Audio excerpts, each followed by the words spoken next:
Yes, hello and welcome to Further Together, enriching relationships, creating a better future, where we discuss issues in line with relationship, marriage, and sex. That's right. Thank you for joining us on yet another episode on Further Together, where we discuss real issues pertaining to marriage and relationship.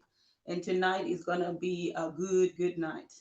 Yes, we want to take this opportunity to welcome you. If you are coming back, welcome back. If you are joining us for the first time, I would like to encourage you to follow Further Together right here on Facebook as well as on Instagram and on YouTube.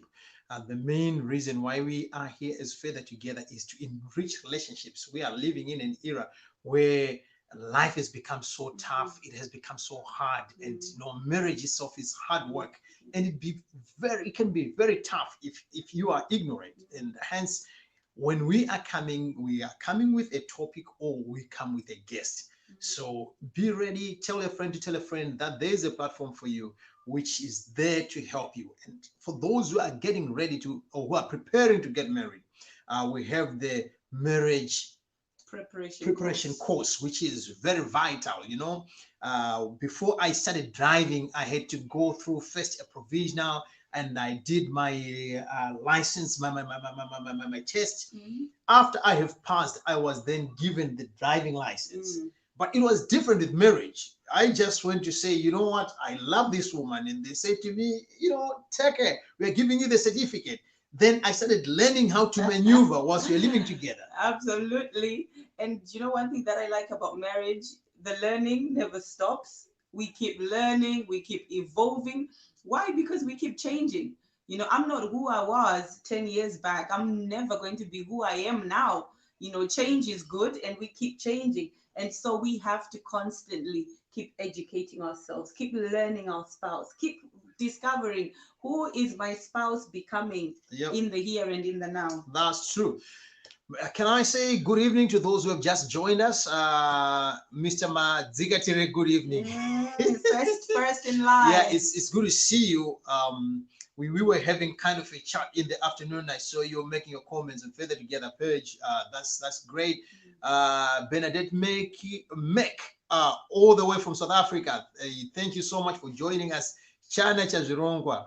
Hello, folks. Yeah, how are you? We are good. We thank God. And we are more good that you have joined. If you don't mind to share with a friend, sharing is caring. So if you have somebody whom you know and believe that they may benefit from this, even if you're watching it as a replay, you can also share with others. So it's good to see you.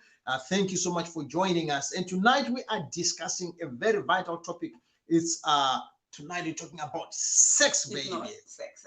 We are talking. We are basically saying sex is not enough. Tonight we are saying sex is not enough. Sex is vital for any marriage. We need to have it. We need to enjoy it.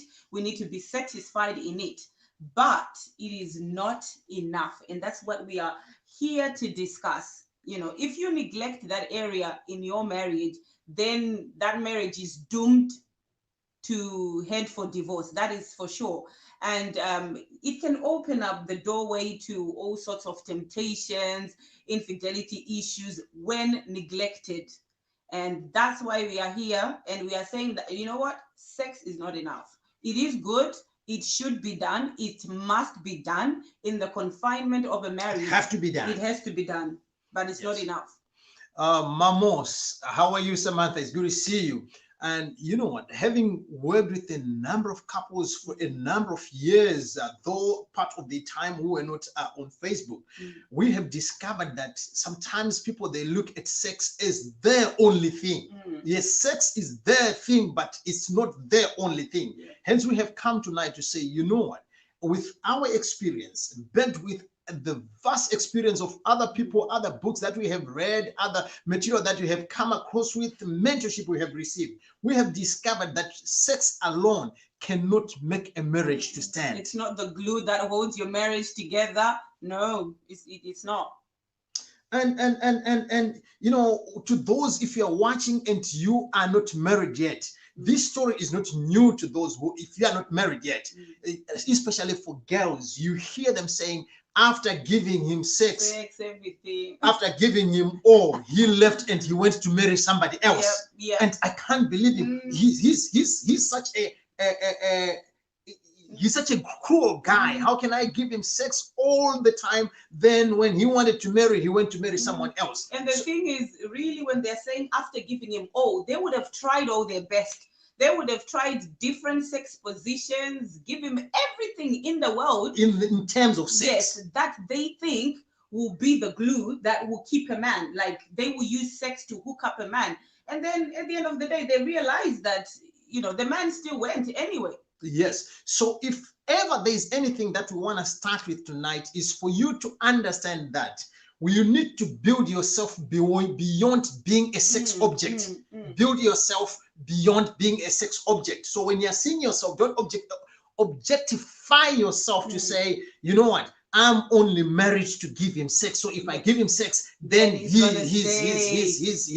gonna stay. Yes, and also I just wanted to mention that to the singles as well. I find this a lot, when I'm mentoring singles, that they say to me, Mrs. K, they think that their spouse left because not their spouse, their fiance left because they were not giving them sex. There are Christians out there, single Christians, that are obeying the scriptures when the Bible says that sex is only for married people, and they are trying as much to keep within the word of God. And then this boyfriend comes and goes, and then they think that he has left because I did not give him sex.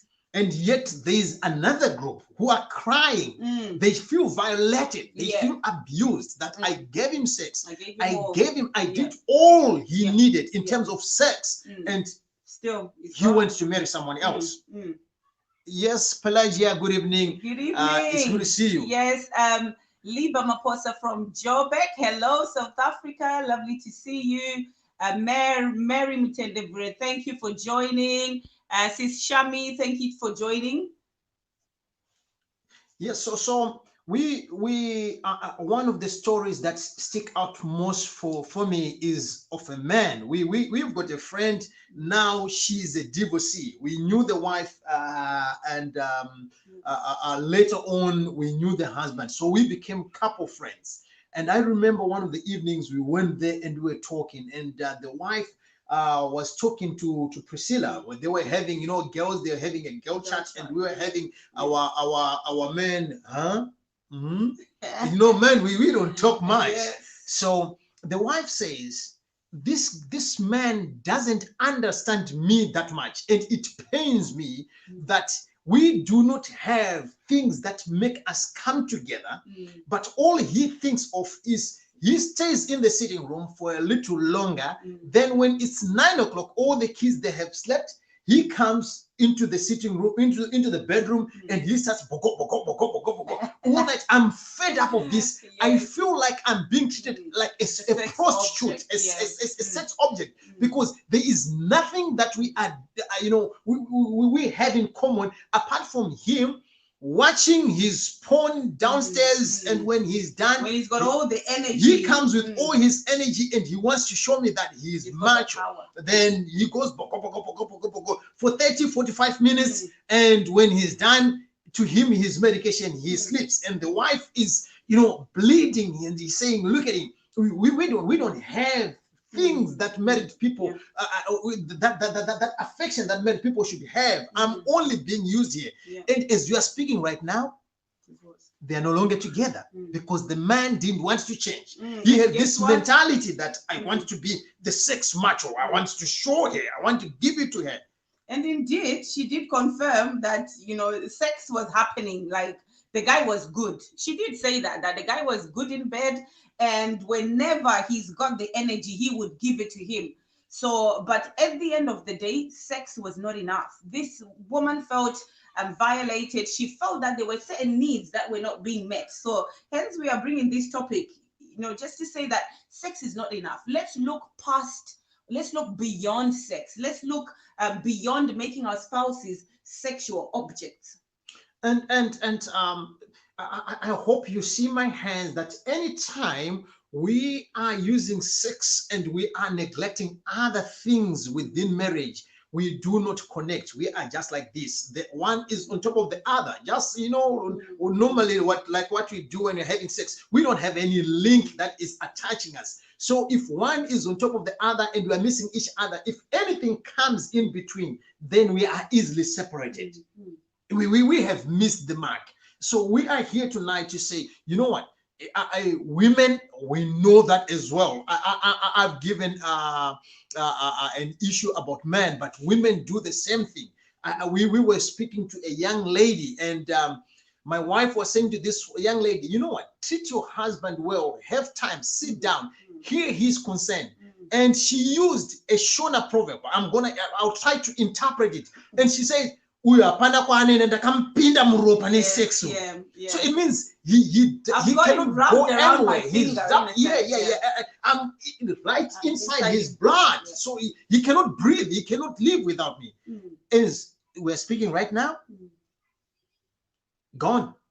And she was crying. And my wife was saying to her, you know what? These are the things that we always talk about. We always think that sex is the only thing. It's the main thing, but it's not the only thing. The only thing. Yes, you can give him good sex and still you will go out.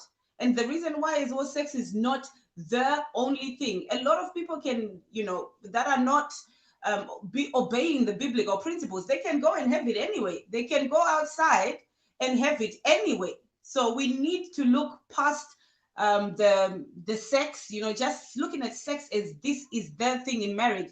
So number one thing that we want to share with you guys, which is very fundamental, not that sex is not, sex is important, but if it comes alongside connection, having a deep level of connection that you can say, I am well connected with my spouse. And this is one thing that we find a lot of the times, that people are married, but they cannot have a 2-hour conversation without engaging in a battle. Like it feels like we are in a battle. Conversation. Why? Because there's no connection. We disagree on every level. You know, there are husbands and wives out there who are constantly arguing, quarreling, every single thing. They don't meet on any level. Yeah, you have to understand that for you to get married or for you to be attracted to the person whom you are with, there was a connection. You spent time. This was way before sex. Sex came in later on. But what brought you to each other, what brought you together, and what made you to feel like he is the man, she is the one, it was you were giving each other a listening ear. You were talking about anything and you were talking about nothing. And you felt like, I know we have sat down with young guys who are not married and they feel like, before I even start a sentence, she can finish it for me. So we haven't been together for years like you, Miss and Miss Coffee, but we know each other as if we have lived together with each other. Now, when you get married, if you now neglect that, the thing that brought you together, there are high chances that if you are going to live together, it's just living together for the sake of convenience. If you're in the UK, probably it's because of the bills. You got a house. You don't want to share. You know, divorce is quite expensive and all this stuff. If you have children, you may be just staying there just because of the children. If you are a religious person, you could be living in that marriage because you don't want to have a name labeled on you by your religious fellows. But the relationship and the marriage itself would have gone. Absolutely. Nelson Mazikatire says, let's share the live. Please, let's share with friends and family. We are talking connection. It is very, very important that you're connected. Because the thing is, besides the fact that we may feel like, well, sex is the thing, sometimes you get to moments where you don't even do it. You know, sometimes you're sick. Sometimes you're under the weather and things are happening and you can't have sex. So what happens then if sex was the only thing in your marriage? What happens if you were thinking that sex is the glue that keeps you together? I remember there was a time I was in hospital. For one whole month. For a whole month in hospital. And you were just sitting by my couch when I was in high dependency. So there was no season of sex. But what kept us together, we had this connection. connection, the connection that is beyond the physical, the touch and all the stuff, that she can sit there, I can sit here, and we can look eye to eye, and I'm saying, you know what, babe, this is what is happening, this is what is happening. And to be fair, sometimes for men, apart from sex, we need that. I'm coming from work. It can be tough out there. It can be hard. It can be rough. And when I come, I'm sitting down and I'm waiting for Priscilla. Sometimes it's not. Sometimes I'm way tired beyond having sex. I just need to hear that word. I just need to hear that affirmation. I just need to hear that connection, that she's looking at me and somebody is getting value to me. Yeah, absolutely. So guys, let's keep the connections on. And one way that we can do that, like we are saying already, is that spend time, quality time to get to know each other. Like I said earlier, we are constantly evolving. You know, I'm not the person that I was before. And if we don't spend that time together, you miss out on who I've become. And then you keep treating me as the old person that you knew before. So we've got to keep spending time. Let's invest in friendships. You know, if you are single and you're not married yet, if your spouse is not your friend, I would say it's not going to work. It works if you're friends. Your marriage will work if you're friends. You know, like I mentioned earlier, some moments that will come when you're not having sex, but it's that level of friendship where you're talking, you can share jokes, you can connect on different levels. Because to be honest, if we are even to couples that have sex every day, how many times, how many minutes are you really engaging in that sexual encounter? When we have 24 hours. I'm yet to hear people who on the 24 hours will have 12 hours of sex, then the other hours they leave them for something else. You know what? It's all about that connection. And if the connection is there, even when the going gets tough, it becomes your road and your stuff to comfort you. When you hear things bad about your spouse, it's not the good sex that they give you. It's the connection that makes you to say, you know what? I know Priscilla. I understand her. So whatever that might come, this will not move me. Why? Because there is deeper connection more than sex. And that's the reason why you find out that most men, they can go out there, they can hire a prostitute, have good sex, but when they are done, they come where there is emotional connection. And I'm yet to know, they could be there, a man who went out and enjoyed the prostitute and say, oh, I want to marry her because she's giving me good sex. It's not enough. They are coming where somebody is valuing them, is connecting with them, is that emotional intimacy. So guys, let's invest in that friendship, invest in one another, look for things that both of you enjoy, you know. And this is another thing to singles, that make sure you have things in common, things that you both enjoy doing, because I think that's one thing that strengthens connection, because you can then meet on a level where you're either watching a movie or you're watching sports, or for us, we like going on rides. We like traveling to Norway sometimes. We just you know, might as well just say, get in the car, let's drive. Where are we going? Norway. We're going now, you know. And we'll just go and do sightseeing in the car. Sometimes we don't even get out of the car, you know. And that in itself strengthens connections, because we are getting time to enjoy this activity together. So let's find time to invest in our friendships. Let's find time to connect at a deeper level. Let's find time to enjoy the things that interest both of us. Yes, and also to understand the needs of your better half, of your spouse. What is it that they need? What is it that makes them feel safe, feel comfortable, be at ease? When Priscilla isn't feeling well, what is it when she is not on the right side of the bed? What do I do to bring her back to life? If not, then we have challenges of other people who might connect with our spouses intimately, be it at work or somewhere out there or a church. I have witnessed this, that you know what, a pastor's wife is failing to connect with the pastor, and thereby the pastor ended up having an emotional connection with another lady in the church, and the pastor ended up sleeping with them, because sleeping together will be the last thing. What emotional connection does is it prepares you. So sex is like, I'm just opening up. Once I've shared my heart, that's how I see it. Once I'm vulnerable, once I've opened up, I've shared my heart with you. We have those heart-to-heart conversations, and I can be vulnerable to you. Then the very last thing will be, okay, I'm just opening up to you. I'm making myself before. What else is left? Because you know my emotional needs. And so we really need to make sure that we are there to meet our spouse's emotional needs.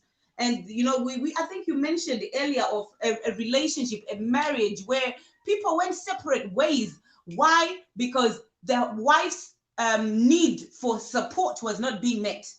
This woman had a vision, and all the man could do was criticize it. Oh, what you are doing, you know what, I know you are very ambitious, and you won't reach anywhere with this. Do you think you're going to be rich with this?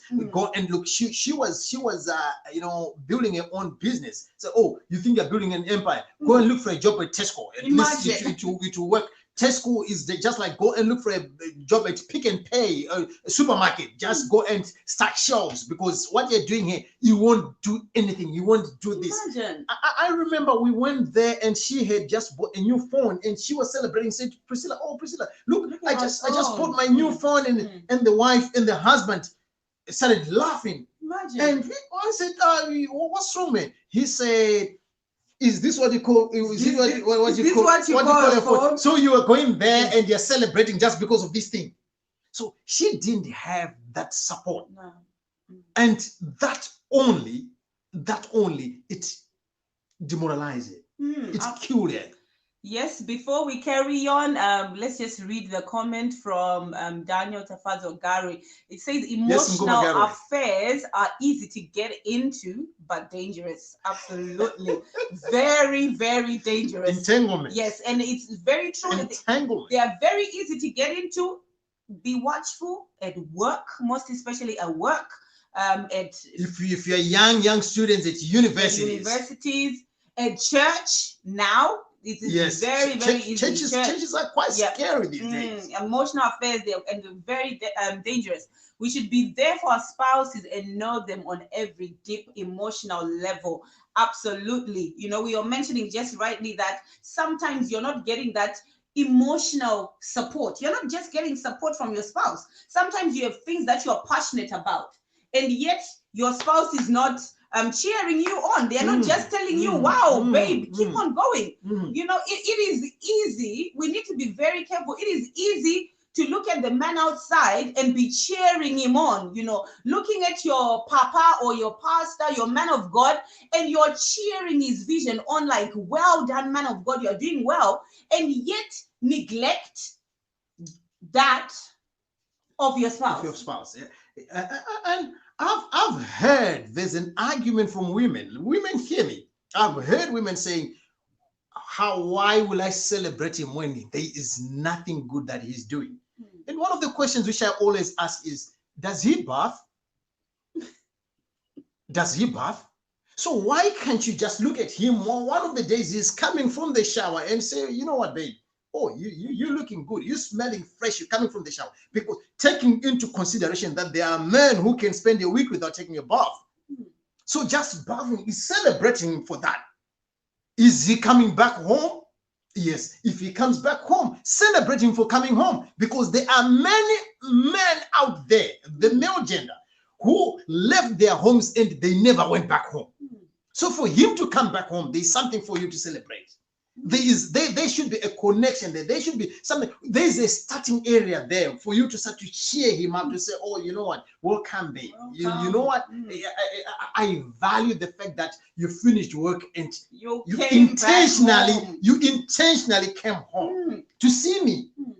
Now let things start that way, because sometimes it's, oh, there's nothing that he's doing, so why should I appreciate him? There's nothing. All the things that he does, I don't even agree with it. You mean even brushing his teeth, you don't agree with it?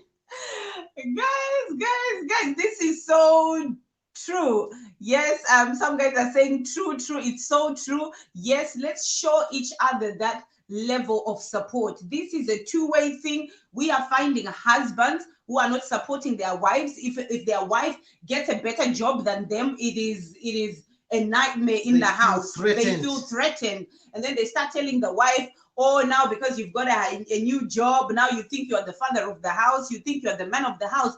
And sometimes they didn't do anything necessarily, but the man feels threatened. Why don't you support your spouse? Well done, babe, on getting this accomplishment. Well done. Yes. Applaud them. Appreciate you for bringing the money to your house, because there are some spouses out there, they are going to work and they are building a house for their mom in their village. And they are, as if they are not working, they are not contributing anything. So let's have that. Let's have an area where we start. Let it be a starting point, looking at things that we can support each other. Let our starting area be probably the things that she values more. I was talking to one guy one of the days, and I was saying, they called me and I said, you know what?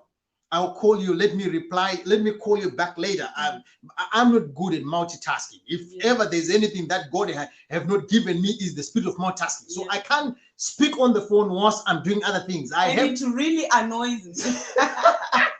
It really annoys me. I have to switch off the TV and shut down everything. Everybody sit down. Then I sit down and I start talking. Now, I was doing dishes. So somebody called me and I said to him, you know what? I can't speak to you right now. I'll call you later because I'm making laugh. And he didn't understand it. When I finished, I was saying, when I'm doing dishes, when I'm working doing dishes, I'm making laugh. I'm creating. It's the secondary language. Acts of service is the secondary language to Priscilla. So what I'm doing is I'm caressing her from afar. It's a Bluetooth caressing that I'm doing. Whilst I'm in the kitchen, I'm whistling, I'm doing the dishes and all this stuff. You know what? When we get into the bedroom, where now sex is, now it becomes easy. All the doors are open. All the doors are open. Why? Because there is a certain level of connection that we have heard. We have sat down. She is telling me her fears, her cares, her worries. And I'm telling you, you know what, babe? It will be all right. You know what? This and this and this. And you have been doing good here and here and here and here. Now when we get in there, she is like, what else? What else? Why am I living it? Yes. And this is the very same reason why we have seen people being manipulated by papas in church, because your wife lives at your house. You are not appreciating her. She goes to church. You don't even tell me my hair looks nice. Yeah. She goes to church. And the man of God says, oh, you know what, woman of God, you're looking beautiful. You are a hard worker. You know what, God is going to bless you. And if there is anything that you want me to do, I'll support you. I'm praying for you. I'm doing this for you. I'm this for you. Amen, man of God. And she's emotionally gone. She got a problem. Who is the first person to call? Papa. Why? Because Papa is supporting me. There is connection with Papa that you are not giving. Now that connection is easier because the fluid is already there. So if Papa is going to ask for sex, you get it. Like, what is it? He's already meeting my needs of support. Comfort is another thing that sometimes we don't give ourselves. We don't give our spouses comfort. You know, we get this a lot of the times when the wife or the husband loses something. They probably lose a job, and you hear the spouse saying, yes, yeah, good for you. You know, like I'm here to fix you. Good for you. But really, if we have become one flesh, let that need of comfort. Your house, your marriage should be that place. Let it be the heaven. Yes. Yeah, let it be the heaven. Let it be that safe space where you can go as a spouse and say, you know what, the outside world is hot. I can't bear it outside. But when I get inside the house, my wife will comfort me. My wife will tell me it's gonna be okay. It's fine, babe. You've lost your job. You know, we are going through this season of financial crisis, but it's gonna be okay. But yet sometimes what we get is we start nagging the man. The man is nagging the wife. You know what? You're not doing this. You're not doing that. And lately there is a rise in the number of suicides. Yep. Suicide. And sometimes amongst men in the diaspora, because the women, they're putting so much pressure on the guys. They're not giving them the needs, this emotional support, the comfort that they need. We don't just make it every time. 2018, I made an investment on 2 different areas, and both areas went down. Both areas went down. Huge. And it was like one of the bigger investments which I'm making in life. And for you to make an understanding, before I did the investment, I was thinking of buying a Range Rover, and I thought, you know what, just buying a car. Why can't I just invest it? Then from there, I will take the money and buy the car, and things start running. And I made a massive investment. It might not be massive to you, but at that time it was massive. It was a big investment. It's cleared all our bank accounts and everything. We bought 2 tickets to go to Africa. My wife and we tried to set up things. And before you know it, everything crumbled down. I remember one of the days I was sitting down and I'm thinking, you know what? I've played a fool. And Priscilla came and said, you know what, babe? There's no correct recipe for investment. Even if we had invested, because a friend of mine later on, immediately after the deal crashed, he came with a better business. So he said to me, and I'm saying the amount of money which you're telling me, I had probably twice or thrice than that. I could have invested in this. And I'm regretting, I'm sitting down, I'm blaming myself. And my wife said, you know what? You never know. Even if you had invested in this business, things might have gone sour.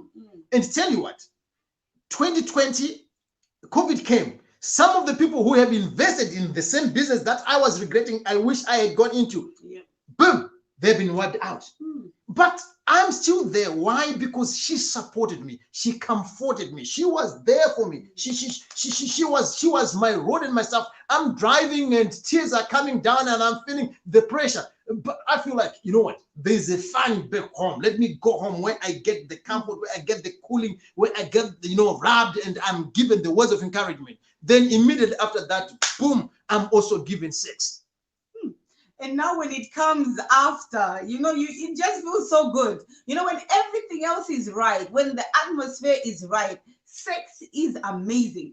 But outside connection, it just feels like, you know what, man, you're raping me. Just get it over. The same way that us, I know it's different with the men. You guys, you can enjoy angry sex. You're angry with your wife. You can just say, you know what, I'm going to do this and I'm going to do this real good. But for us women, you have to be in a certain place for you to feel like, you know what, I'm going to have sex and I'm going to enjoy it. And so sometimes as a woman, you're feeling like, you know what, I am angry and I'm not enjoying this. But when the atmosphere is right, like what he's saying, that sometimes you go and you do dishes as a way of making love, he's preparing me. So I'm like, yeah, you know what, this man has taken care of my needs. He's showing me those acts of kindness. He's done dishes for me. He's done the clothes. He's done this. So I'm thinking, you know what? I am gonna show him. I'm gonna do this, and he's gonna enjoy it.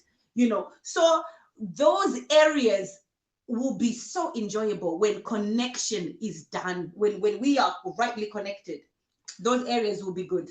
So I hope this is going to be one of the things that you are going to take as a take away, that in whatever we are doing.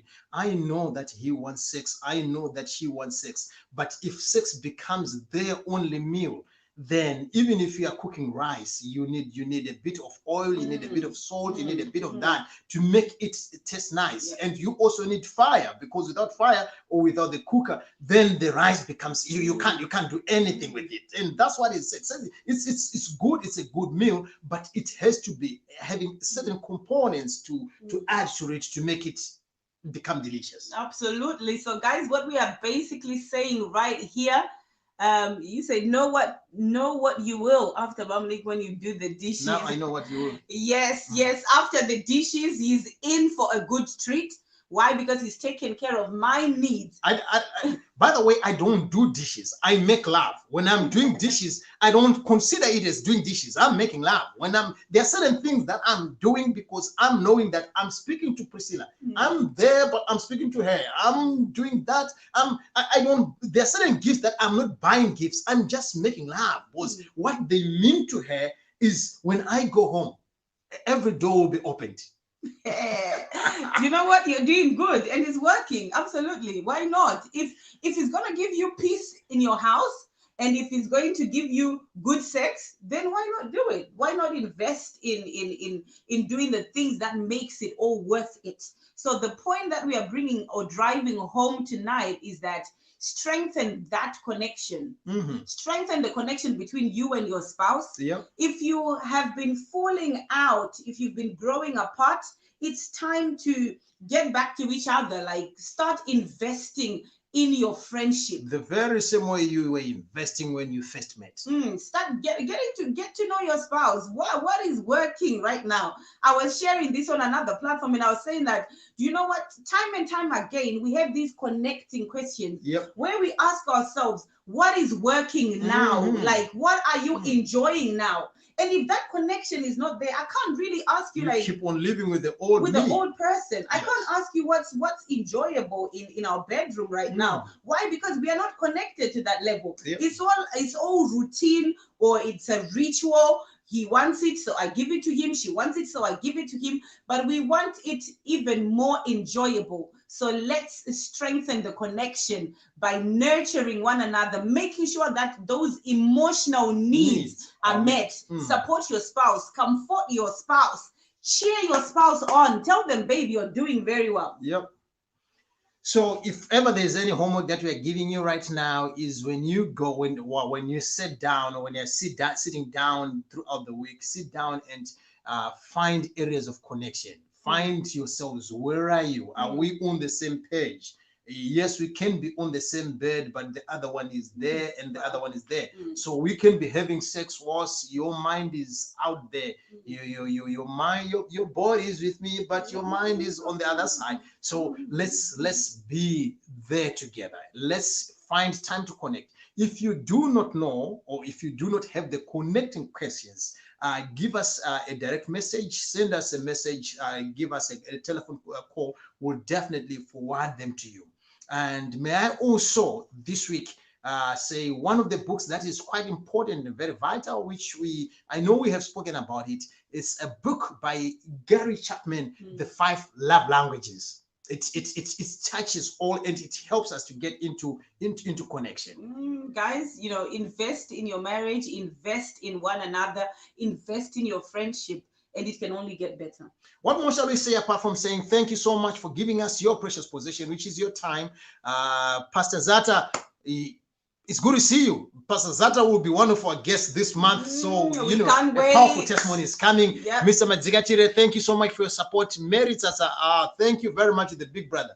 My big brother, Mr. Garway, thank you so much for the contributions. Mary, Rumbi, it's good to see you. We really appreciate if you could please, if you can, please share with friends so that they can also benefit. They might see it as a what do you call it?